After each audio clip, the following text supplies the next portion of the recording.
Good morning and welcome back to another Sunday challenge. Today we will be reviewing videos from Nick and Craig. This week my prompt caused some more abstract thought. I asked you guys to talk about something in your life that you wish could change, and I presented it in such a way as if this could change tomorrow, just like this. One specific thing was gone. What would your life look like and why would you pick that thing? And I guess I wanted to keep it vague because I think there are a lot of different things. And you'll see with Nick and Craig, they took it more in the direction of regret. And for myself, I focus more on like skills that I don't have or weaknesses that I'm aware of. And both of those directions are valid. But I intentionally like keeping some of these challenges vague so that I can get more variety in your responses. So I appreciate both of you and that you've submitted a video for every week that we've been doing this. So here's a clip from Craig's video. What's up, everybody? So there's the question for this week, or the challenge was, if you could change one thing about you or you, I think, in general. It was very open-ended. Matt, you left this very open-ended, and it's frustrating. And I think you did that on purpose, left it so open. Honestly, to be kind of vulnerable, I came to the conclusion of I would change the fact that I was arrested so many times. And I know I wouldn't be where I am right now without those times, but I really think if I could wake up and those arrests were off my record, that would be great. Here's a clip from Nick's video. This is just going to be a quick one. Your prompt this week for our Sunday talk was, if we could change anything overnight, what would it be and why? And I likely would choose that I would have studied or prepared better for some of my semesters at school. So I don't know, it's all in God's hands.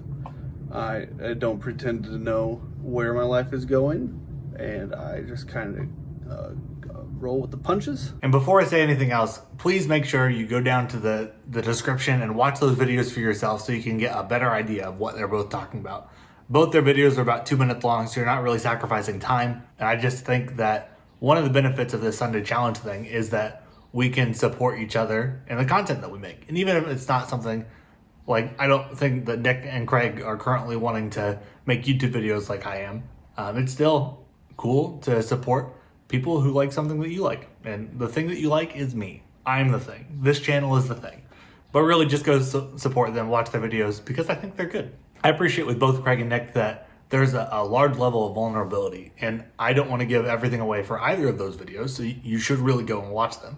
But I appreciate that they chose to take a hard look at their life and say, based on where I'm at now, if this one thing had been different, if I could go back and change this one thing, my life would be, neither of them said improved, they just said that they would be at a different point. And I think that that's worth paying attention to. And both of them, and I thought this was humorous that you both identified this without communicating, is that despite having stated regrets about the past, you both said that you wouldn't be where you're at now had it not been for these regrettable pieces of the past. And then, especially in Nick's video, Nick brought up the idea that, God has brought him to this point. And yeah, there are technically things that he could have done in his past, specifically with regard to school, to have potentially changed the outcomes of where he's at now. He recognizes that literally everything is in God's control. And even though we have agency in the mess, I don't believe that God has one thing for us, but we have paths that are open based on our current characteristics, the way that God has designed us, and potentialities for who we could be. And I don't think that God is upset if we're just one of those things, or even if we get fixated on one of those things. I think that God provides us grace in addition to the personality characteristics and abilities that he's given us to make that choice for what we want to do with the rest of our life. So I appreciate the way that both of you answered this question. And then Craig, you hit on something that I thought was interesting, which you said when you were first thinking about this prompt, you wanted to say impulsivity as a thing that you would take away. But you said that you see that there are personal benefits with impulsivity. I also am an impulsive person, so I get that. I do think that there are benefits, but at the same time, I think that the more we learn about what types of impulsive behavior we are drawn to, and that can be done in a psychological setting, which I definitely recommend. And it can also be through some, self-exploration to find out like through tracking your life, using a mindfulness journal like I've been doing, saying these are the times in the present when I'm impulsive. What, kind of connects these things? Do I have impulsivity generally, or is my impulsivity directed towards specific actions or specific places or specific people? Because I've got a lot of thoughts on impulsivity. Maybe I'll make a video in the future going in depth and talking about that more. I think that it's possible to say that generally speaking, impulsivity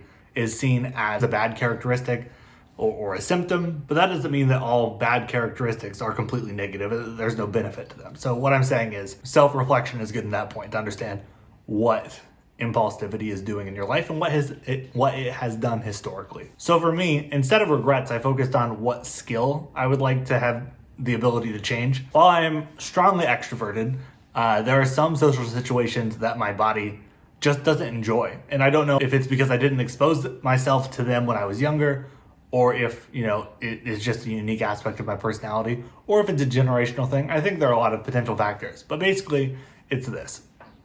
I don't really like interacting with people that I can't see. I rely a lot on facial features and body movement when I'm communicating. And so when I am talking to somebody on the phone or going through a drive-through or any situation where I'm talking to a voice and I can't get those extra pieces of information, I don't like it. And so my body goes into, a fight or flight type response.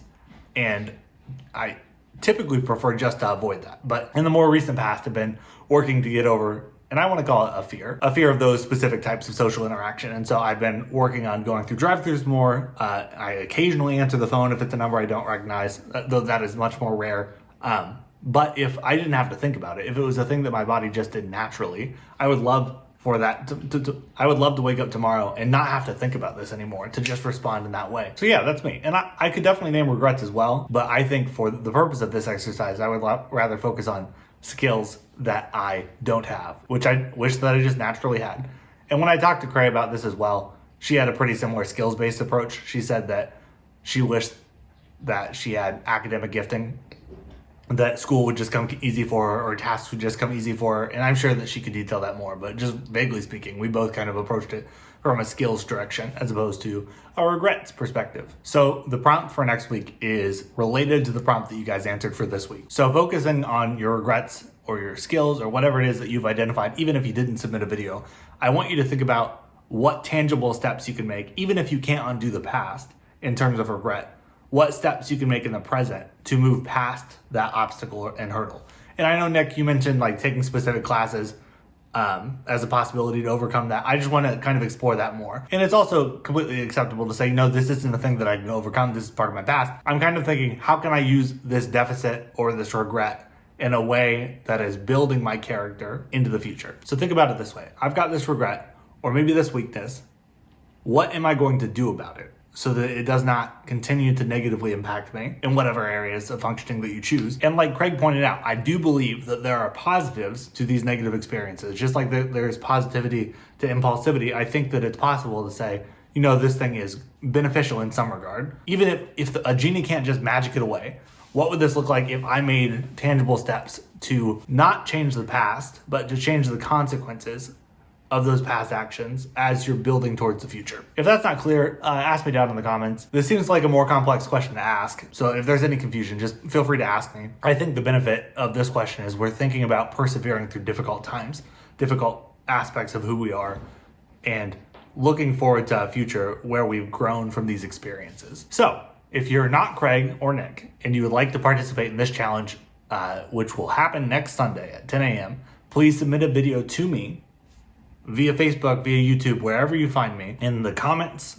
below this video, letting me know I made a video, here it is. Send me that link so that I can watch your video and I will include you in my reflections for next week's video. And I appreciate you taking the time to submit. Like, I know that it can be a little bit of a challenge to think through these things, and it takes time to record and edit and upload. So if you choose to do that, I really appreciate you. If not, we're gonna just keep talking to Craig and Nick into the future. So I appreciate that. I appreciate you. If you haven't already, make sure you subscribe. We're almost to 110 subscribers.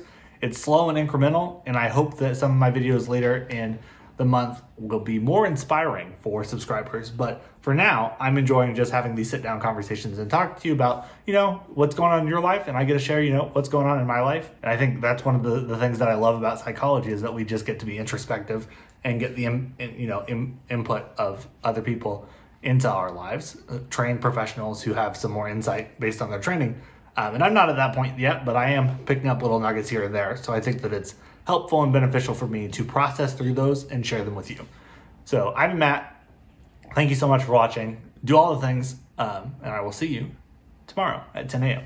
Bye. Push the button. I'm pushing the button. Push the button. Pushing the button. Push the button. I'm pushing the button. Push the button. Push the button.